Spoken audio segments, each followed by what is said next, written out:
programang ito ay rated SPG. Striktong patnubay at gabay ng magulang ang kailangan. Maaaring may masiselang tema, lengguwahe, karahasan, sexual, horror o droga na hindi angkop sa mga... Pinaghahanap nga ni Xavier itong si Princess kung saan nga siya nagtatrabaho upang ngang pasalamatan.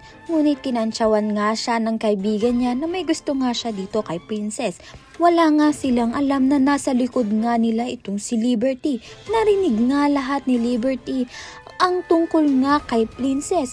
Kaya naman nga't inaway niya nga itong si Xavier at sinugod nga ni Liberty itong si Princess. Napagalaman nga ni Liberty sa mommy niya na itong ngang si Princess ay nagtatrabaho nga sa business ng kanyang ina na si Charlene. Kaya naman nga't dumoble ang kanyang galit dito nga kay Princess. Kaya naman nga't agad-agad niya ngang sinugod ito at nang makita nga niya ito ay tinakpan niya nga ang mukha ni Princess ng bayong at dito nga ay pinagsasampal niya nga ito. Ngunit darating nga itong si Divina at makikita niya nga sa akto itong ngang si Princess na tinulak nga itong si Liberty.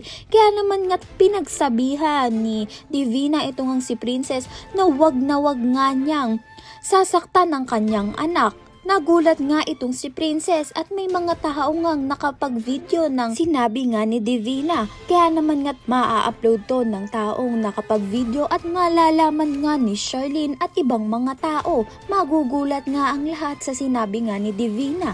Kaya naman nga't magagalit nga itong si Charlene kay Divina. Ngunit tuloy pa rin nga ang plano ni Divina na sirain nga ang buhay ni Charlene. Ayan at iba pa ang dapat nating pakaabangan. Maraming salamat sa iyong panonood.